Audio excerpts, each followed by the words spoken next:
the Dems need to get it together. They really need to get whatever they've got going. Whatever it is, the problem should not be our candidate. The focus should be on Donald Trump. You know, it may or may not be Joe Biden. I trust Joe Biden's abilities. I also trust Nancy Pelosi's political acumen.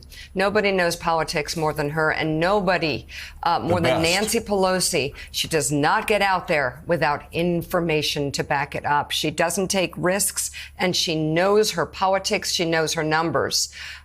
She doesn't lose votes. You remember, whenever Nancy Pelosi, people say, well, is this going to pass or not? We would always say, when Nancy was Speaker, we'd say, well, if she puts it on the floor, it's going to pass, because she knows where the votes are better than anybody I've ever seen. If there is a change, it's got to be a change that gets Barack Obama behind the candidate, Michelle Obama behind the candidate, George W. Bush behind the candidate, former presidents and world leaders and people who understand the importance of democracy, because it's going to take citizens who care about this country. A week's worth of everyone talking about Donald Trump's assassination attempt, and an extremely divisive RNC hasn't eliminated talk of Biden dropping out.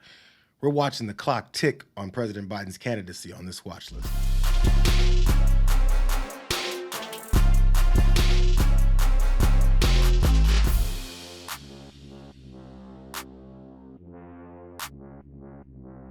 According to my sources, President Biden has agreed to step down as the Democratic nominee. Oh, man. It will happen as early as this weekend. A speech has been drafted for him. He will continue on as president, is his intention. He also will not, I'm told, endorse Vice President Harris as his successor. They're hoping that he will endorse an open process in which the convention will be open to Vice President Harris and a few other candidates in Chicago to pick the Democratic nominee for president. This decision was reached, I'm told, all of a sudden because of the high-level pressure from Nancy Pelosi, Barack Obama, and others, and as well as the decision of many of the President Biden's top aides that there was no path forward for him, that he would not be able to win this election, win the general election.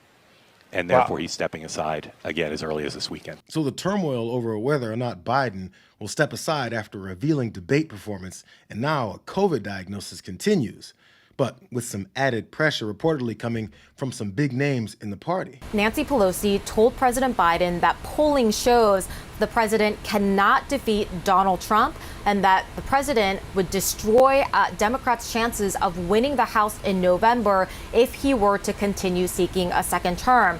The president responded, we are told by our sources, by being defensive about the polling and told Pelosi he has seen polling that shows that he can, in fact, win. At one point, we're told that Pelosi asked Mike Donnellan, the president's senior advisor, to join the call to talk over all of the data. Now, none of our sources would say whether Pelosi in this conversation explicitly told the president that she believes that he needs to leave the race. It is impossible almost to overstate the importance of Nancy Pelosi in the entire conversation that is happening right now about President Biden and his future. She is somebody that has incredible sway within her party and probably has the best pulse of what her colleagues in the House are thinking right now than almost anybody else. Just a couple weeks ago, it was James Carville and a handful of Democrats openly calling for Biden to step aside. But from the way she was talking on TV even then, Pelosi didn't seem to be taking no for an answer.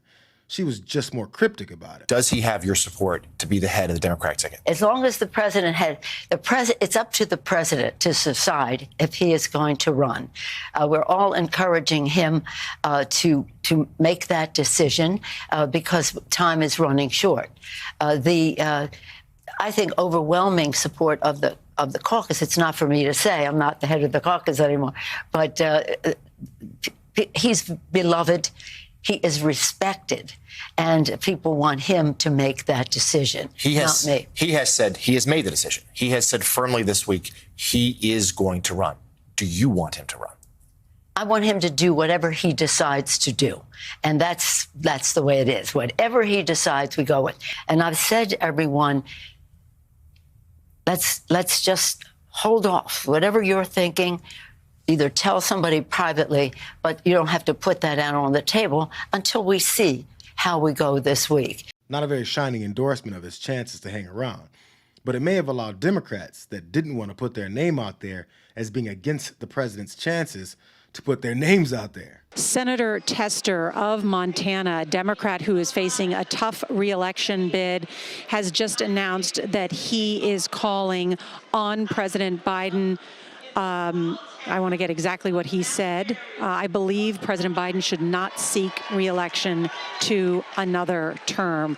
That now means there are 2 Senate Democrats who are saying that President Biden should not seek another term, and 20 House Democrats. Chuck Schumer went to Joe Biden in Delaware, the president, and had a meeting with him and came out and simply said it was a good meeting. This was a tough meeting, David, and I am told that the pressure from Democratic leaders for Biden to get out of the race is intensifying. In fact, one person who has been out there publicly defending Biden told me just a short while ago, Biden is going to see the whole house of cards come down soon. As for that meeting in Rehoboth, Delaware, I am told that this was a one-on-one meeting, just the Senate leader and the president, and that Chuck Schumer forcefully made the case that it would be better for Biden, better for the Democratic Party, and better for the country if he were to bow out of the race. And David, when I went to Schumer's office to ask them to tell them I was going to report this and tell you this tonight, absolutely no denial from Senator Schumer's office. They only said this: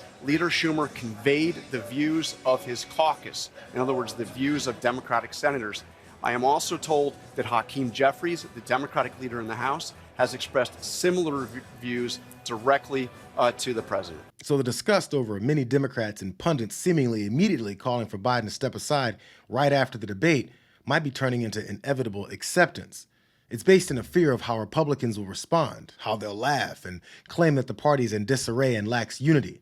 Maybe because it forces some of those pundits to completely forget any and all policy, recent history, and criminal behavior of Donald Trump and focus solely on one of the main things that this country is obsessive about: boasting about the fake appearance of strength. A bullet couldn't stop Trump. A virus just stopped Biden. You got the nominees of this party getting their butts kissed. Biden's getting his butt kicked by his own party. The Democrats are coming apart. The Republicans are coming together. He may be able to run out the clock and stay on the ticket, but you got to lead, and we have a big coalition. You have a lot of African-American voters who are still with Joe Biden. They still want him to stick in there. We're used to seeing our leaders stumble. We're used to seeing our leaders be attacked by the media in ways that aren't fair, and we're slow to let go of somebody's hand. So I'm proud that the black grassroots is standing with Joe Biden. But the party's bigger than that. The donors are walking away. The best people in our party, the smartest people in our party, are looking at the math and saying the math don't math. And so it's important, I think, that we recognize that this could be, this is the end game. One way or the other, it's the end game. So Van Jones sings the praises of a convention where the standard chant is fight, fight, fight, and how much they hate the majority of voting Americans, while newspapers depicting the hate fest as a unifying week. But the Democratic nominee still seems to be unable to come forward and deliver an effective message that lets everyone know that Republicans' message this week included them telling countries that they deem inferior to stay in their place, and that black and brown citizens only deserve low-level work, and a constant drumbeat of declaring that an unnamed but easily assumed they attempted to kill Trump. The possibility of Biden stepping aside was even included in Trump's speech, where he accidentally revealed that he's not supposed to say his name in case he's not around by next week. The damage that this administration has done, and I say it often, if you took the 10 worst presidents in the history of the United States, think of it, the 10 worst, added them up, they will not have done the damage that Biden has done. Only going to use the term once. Biden, I'm not going to use the name anymore, just one time. The damage that he's done to this country is unthinkable. It's unthinkable. Many in the Democratic Party may not be happy about it, but this may be out of Biden's hands based strictly on the circumstances. People are concerned about looking weak and divided, but have no concern about looking quiet and allergic to setting the record straight about what the country witnessed for the past 4 days. It's not Biden's fault that he's gotten old or that COVID may have him back at home recovering for a few days. But it would be the party's fault to ride that roller coaster of wondering each day if it'll be effective or not. Social media isn't enough to illustrate that the GOP is embracing fascists and dictators. And you saw this. hungry, strong country run by a very powerful, tough leader. He's a tough guy. Press doesn't like him because he's tough. And he came out recently. They were asking him at an interview, the whole world is exploding. What's happening? What's going on? Viktor Orban, Prime Minister of Hungary, very tough man. He said, I don't want people coming into my country and blowing up our shopping centers and killing people.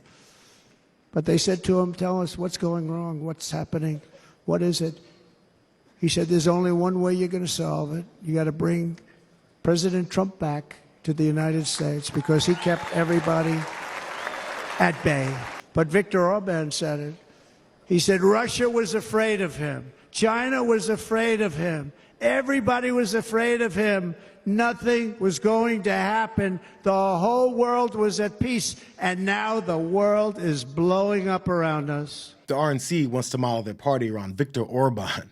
And there's not much of a peep from the opposing party's nominee. Not because he's okay with it, but because his health is keeping him from campaigning. So it seems like the inevitable is happening because Democratic voters must have been screaming at their TVs when Trump had the nerve to act like Orban, Kim Jong-un, and Vladimir Putin were afraid of him when they actually played him for their own interests, just because simply saying nice things about him while he hands them everything that they want works. That's not strength. That's diluted weakness. Under President Bush, Russia invaded Georgia. Under President Obama, Russia took Crimea. Under the current administration, Russia is after all of Ukraine. Under President Trump, Russia took nothing. If we don't pay and we're attacked by Russia, will you protect us? I said, you didn't pay? You're delinquent? He said, yes, let's say that happened. No, I would not protect you. In fact, I would encourage them to do whatever the hell they want. Would you now, with the whole world watching, tell President Putin, would you denounce what happened in 2016, and would you warn him to never do it again? My people came to me, Dan Coates came to me, and some others. They said they think it's Russia. I have President Putin. He just said it's not Russia. I will say this, I don't see any reason why it would be. So I have great confidence in my intelligence people, but I will tell you that President Putin was extremely strong and powerful in his denial today. I said, this is genius. Putin declares a big portion of the Ukraine. Putin declares it as independent. Oh, that's wonderful. So Putin is now saying it's independent, a large section of Ukraine. I said, how smart is that? And he's going to go in and be a peacekeeper. That's the strongest peace force. We could use that on our southern border.